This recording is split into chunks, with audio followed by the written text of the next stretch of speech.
Good evening બાળકો. આજે આપણે માર્વેલ પેપરના બેઝિકના એસક્યુ સોલ્વ કરીશું. તો પેપર નંબર 1નું માર્વેલ ઓકે એસક્યુ સોલ્વ કરીએ. પહેલો સવાલ, સુરેખ સમીકરણ યુગમાં રકમ આપી છે તમને એક્સ વત્તા 2y માઇનસ 4 બરાબર 0, 2x પ્લસ 4y માઇનસ 12 બરાબર 0. રકમમાં કીધું છે ખાલી જગ્યા ઉકેલ છે. ચલો ચેક કરી લઈએ. a1ની વેલ્યુ 1,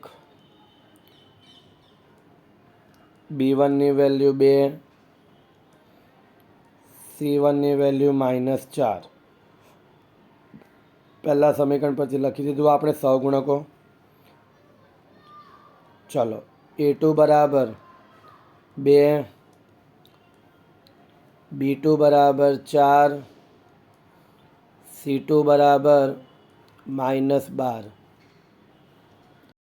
બીજા સમીકરણ ઉપરથી લખાઈ ગયું.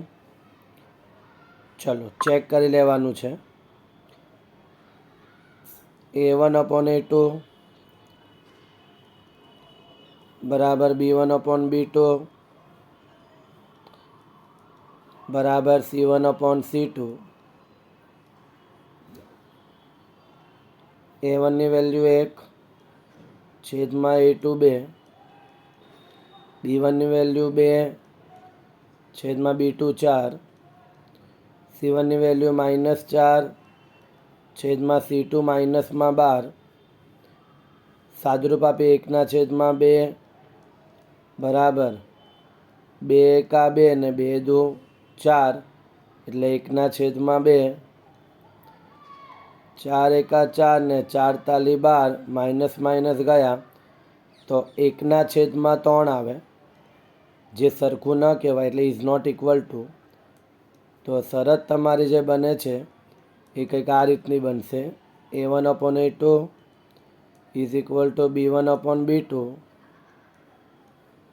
Is not equal to c1 upon c2. તો આ જે શરત બની છે એ તમારી શરત બને છે સમાંતર રેખાની. અને તમને ખબર જ છે કે સમાંતર રેખામાં ઉકેલ ન મળે.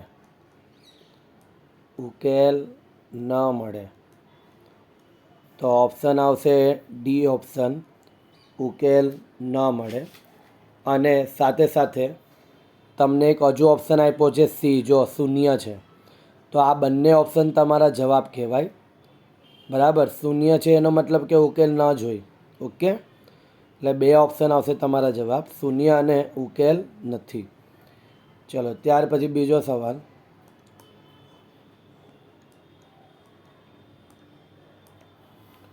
બીજા સવાલમાં તમને સમીકરણ આપેલું છે દ્વિઘાત સમીકરણ અને વિવેચક શોધવા કીધું છે. ચલો સમીકરણ છે, એક જ મિનિટ. સમીકરણ છે 5x² માઇનસમાં 6x પ્લસ 1 બરાબર 0. ચલો તમારે વિવેચક શોધવા કીધું છે. વિવેચક શોધવા કીધેલું છે. રકમ પરથી એની વેલ્યુ 5, બીની વેલ્યુ માઇનસમાં 6,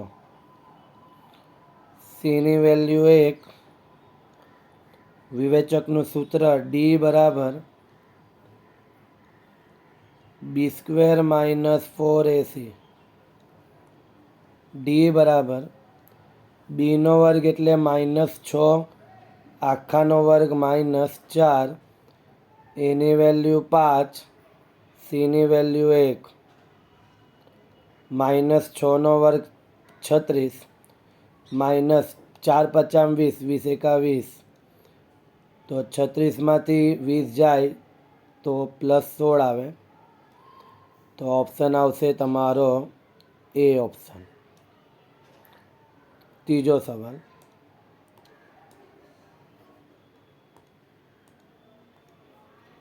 રકમમાં તમને એની વેલ્યુ 8 આપેલી છે, ડીની વેલ્યુ તમને આપી છે 4, તમારે A10 શોધવાનું છે. A10નું સૂત્ર A10 બરાબર A વત્તા 9D, એની વેલ્યુ 8 પ્લસ 9, ડીની વેલ્યુ 4, 8 વત્તા 9 ચોક 36, 36 વત્તા 8 કરીએ એટલે 44. તો ઓપ્શન આવશે તમારો સી ઓપ્શન. ત્યાર પછી ચોથો સવાલ,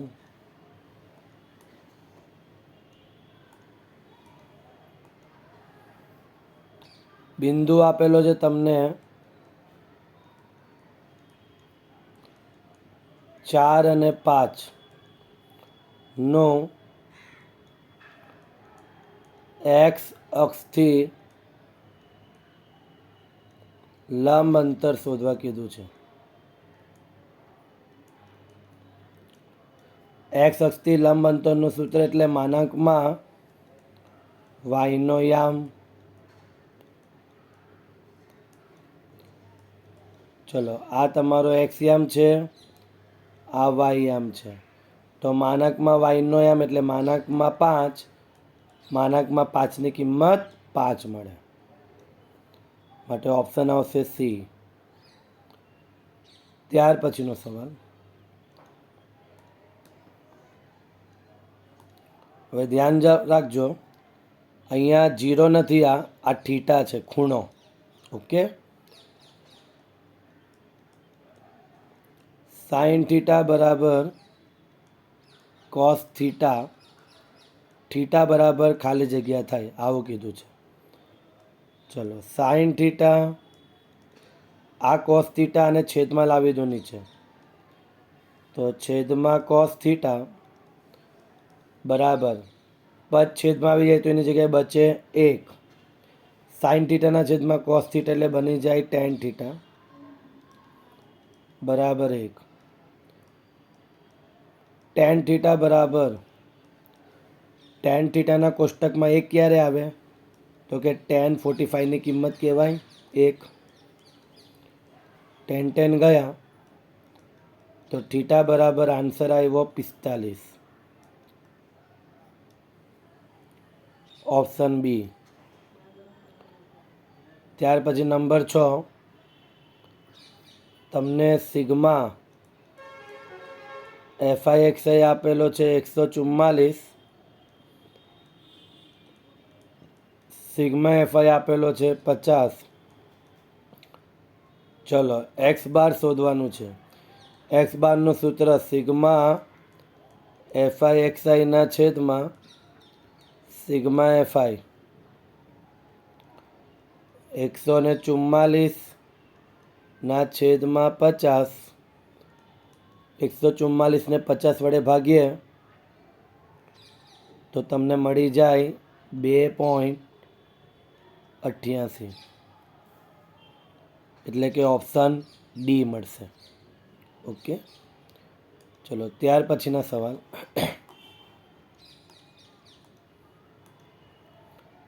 નંબર 7, 12 ના અવયવ પડે 2 ગુણ્યા 2 ગુણ્યા 3, એટલે લખી શકાય 2 ની 2 ઘાત ગુણ્યા 3. પછી 15 ના અવયવ પડે 3 ગુણ્યા 5, 21 ના અવયવ પડે 3 ગુણ્યા 7. ચલો, તમને રકમમાં ગુસા શોધવા કીધેલું છે. 3 3માં જે કોમન આવે છે તેવી સંખ્યા કઈ છે, તો 3 3માં કોમન તરીકે 3 જ આવે છે, અને નાની ઘાતવાળું પદ તો બધી એક જ જેવી છે, સરખી, એટલે કે 3 જ તમારો શું બની જાય, ગુસા. ગુસા કેટલો બન્યો તમારો 3. ચલો ત્યાર પછીનો સવાલ નંબર 8, આ 7મો હતો. દ્વિઘાત બહુપદી x² માઇનસમાં 6x પ્લસ 1 શૂન્યનો સરવાળો શોધવા કીધું છે. રકમ પરથી એની વેલ્યુ 1, બીની વેલ્યુ -6, સીની વેલ્યુ 1.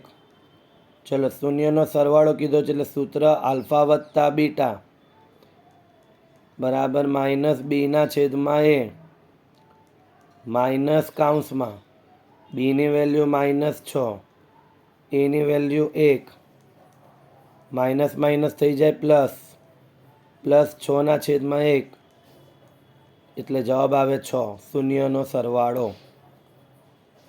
જવાબ આવે 6. ત્યાર પછી નંબર 9,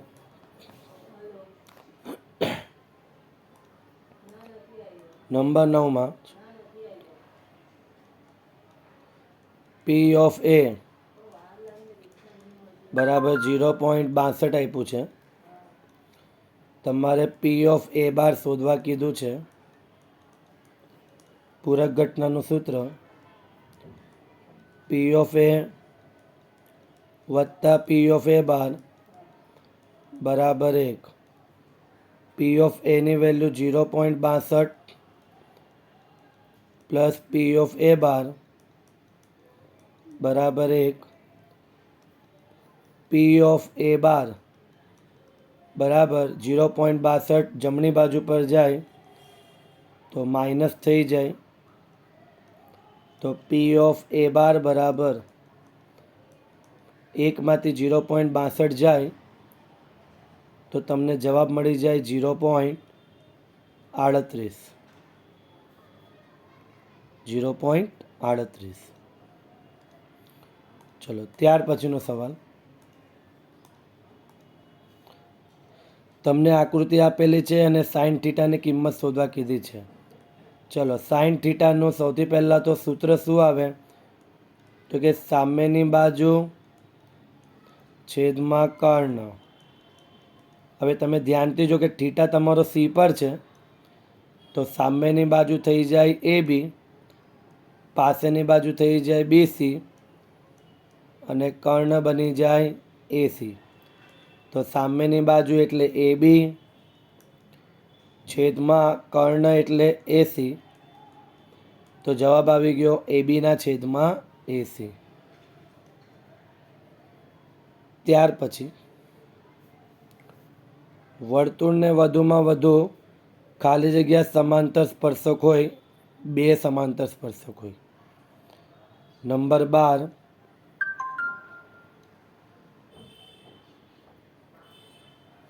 ઝેડની વેલ્યુ 20 છે,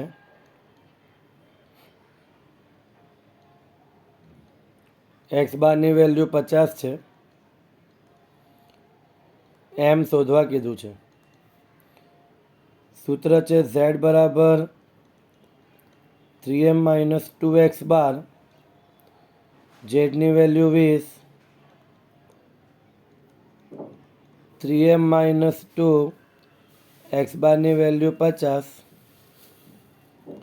20 બરાબર 3m -50 દુ 100, -100 ડાબી બાજુ પર આવે તો +100 થઈ જાય.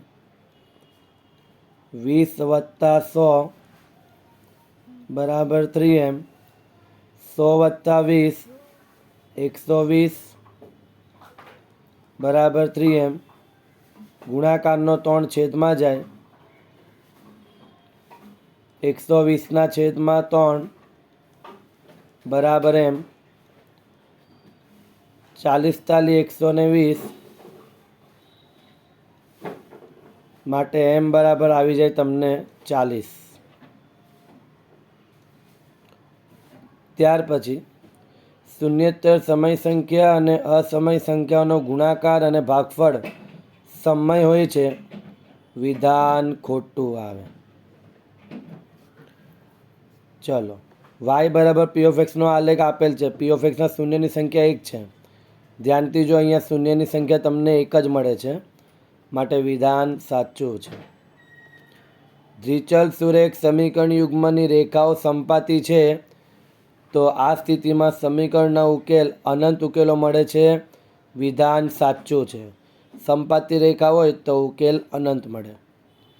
કોઈ ઘટનાની સંભાવના -1.5 હોઈ શકે. વિધાન ખોટું. ઋણ ક્યારે પણ ન હોઈ શકે. ઓકે, એટલે વિધાન ખોટું આવે.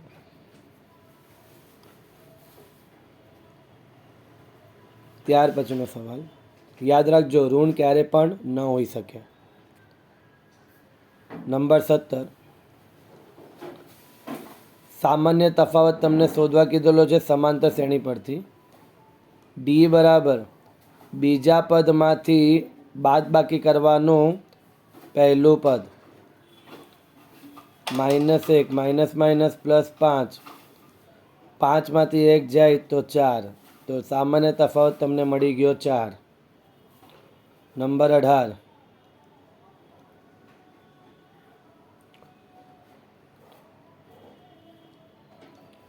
એક વર્તુળ છે. વર્તુળનું કેન્દ્રબિંદુ નામ આપી દઉં છું O. ક્યુમાંથી દોરેલા વર્તુળના સ્પર્શકની લંબાઈ 24 સેમી છે. ચલો, અહીંયા આપણે સ્પર્શક દોરી દઈએ, નામ આપી દઈએ અહીંયા P, અને અહીંયા આ સ્પર્શક છે, આ ક્યુ બિંદુ. સ્પર્શકની લંબાઈ, એક જ મિનિટ, હા, સ્પર્શકની લંબાઈ 24 સેમી છે. વર્તુળના કેન્દ્રથી ક્યુનું અંતર તમને આપેલું છે 25 સેમી. તો તમારે વર્તુળનો વ્યાસ શોધવાનો. તમારે વ્યાસ શોધવાનું છે એટલે ઓપી તમારી ત્રિજ્યા છે. ઓપીના તમે બમણા કરો એટલે તમને શું મળી જાય? વ્યાસ મળી જાય. ચલો, પહેલાં પાયથાગોરસ પ્રમાણે ઉપયોગ કરો. OQ નો વર્ગ બરાબર OP નો વર્ગ વત્તા PQ નો વર્ગ. OQ 25 આખાનો વર્ગ,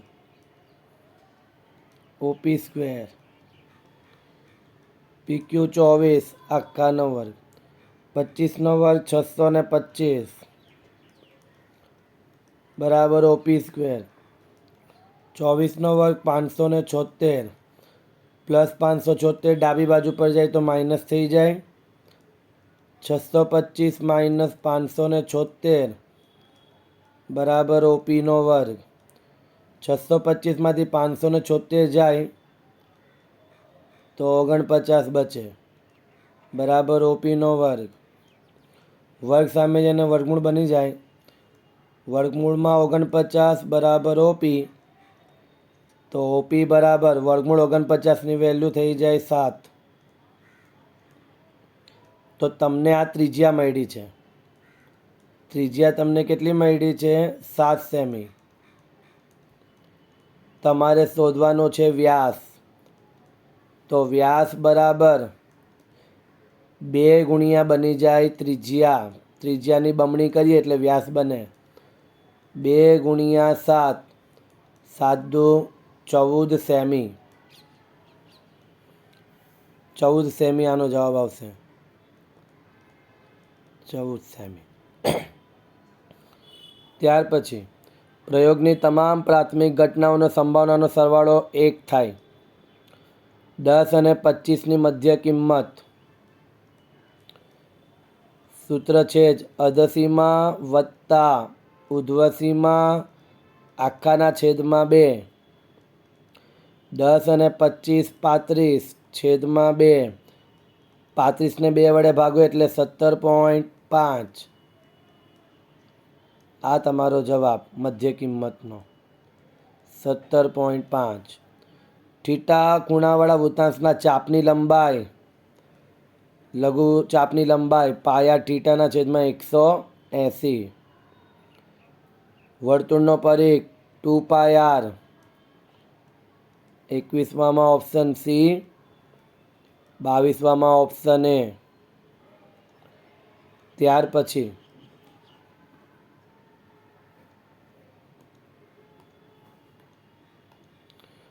5 સેમી ત્રિજ્યાવાળા ગોળાની વક્ર સપાટીનું ક્ષેત્રફળ. સૂત્ર મૂકીને દાખલો ગણીએ. ચલો, ગોળાની વક્ર સપાટીનું સૂત્ર. ગોળાની વક્ર સપાટીનું ક્ષેત્રફળનું સૂત્ર આવે 4πr².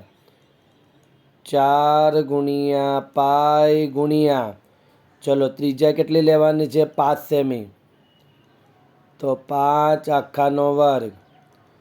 4 ગુણ્યા પાઈ ગુણ્યા 5નો વર્ગ 25. બોલો, 25 ચોક 100 ગુણ્યા પાઈ એટલે 100 પાઈ. તો ઓપ્શન આવશે 23માંનો સી ઓપ્શન.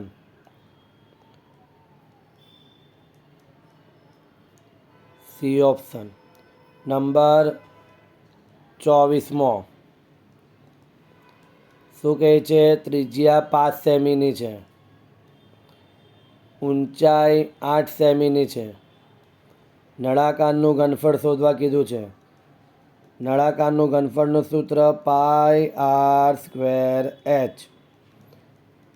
પાઈ ગુણ્યા r, ત્રિજ્યા કેટલી લીધી છે? 5 લેવાની છે. 5નો વર્ગ ગુણ્યા ઊંચાઈ h8, પાઈ ગુણ્યા 5નો વર્ગ 25 ગુણ્યા 8, 25 અઠામ 200 ગુણ્યા પાઈ 200 પાઈ. તો નળાકારનું ઘનફળ આવ્યું 200 પાઈ, એ ઓપ્શન. તો આ રીતના તમે માર્વેલનું બેઝિકનું પહેલાં પ્રશ્નપત્રના એસક્યુ સોલ્વ કરી શકો છો.